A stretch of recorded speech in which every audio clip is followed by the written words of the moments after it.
I hate to break it to you, but Santa's not real. My dad just blew my first grade mind. I couldn't believe it. But eventually, I came to terms with this truth. Even though I didn't believe in Santa Claus anymore, it never truly diminished my Christmas spirit. Decorating cookies with Grandma, singing Christmas carols in storefronts, portraying an angel in Christmas programs. My experiences are not unique. Hopefully you've experienced a little of this magic too. Journalist Frank Bruni once wrote, "While the rituals vary, the attachment to them doesn't." While Christmas is a Christian tradition, it is also an American federal holiday, which is celebrated by many people of different faiths. Today, we'll examine the 3 different Yuletide traditions: Black Friday, St. Nick, and Christmas Day. On Black Friday, my grandma, mom, sister, and I go to Appleton, where we will shop for 9 to 10 hours, which I love, of course. And one of my former teachers told me that the term Black Friday is called this because it's a day for businesses to get out of the red, or debt, and to get in the black, or to profit.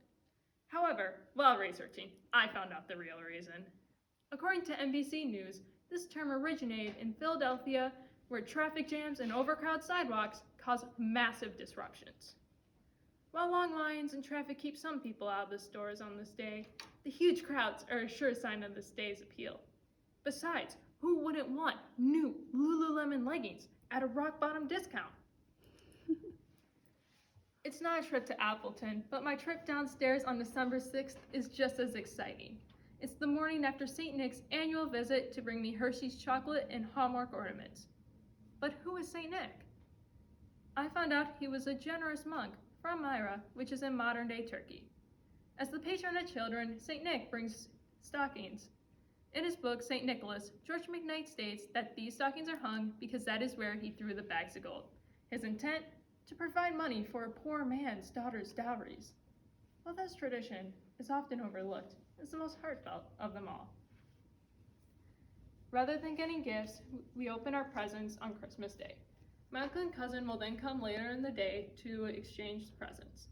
We then plan to have supper at 4, but it always becomes 6 o'clock by the time we eat.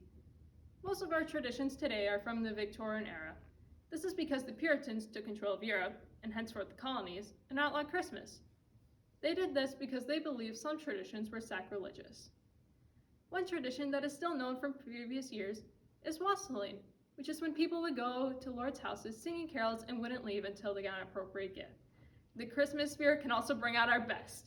According to History.com, in World War II, a poster of Uncle Sam's and Santa Claus increased the sale of war bonds. Finally, I know that some people say Merry Xmas instead of Christmas, but why? While researching, I found out that X is the first letter of Christ in Greek, and it was used to communicate with other Christians when it was outlawed. These Yuletide traditions have worked their magic in our lives, to a point where we cannot imagine a winter without them. Black Friday, the kickoff of the Christmas season, brings generations together. St. Nick brings out our generosity, and Christmas Day brings out people's gratitude for each other. As I go about my day, I notice that people are happier and that they are smiling more, and I enjoy the extra activities that school offers.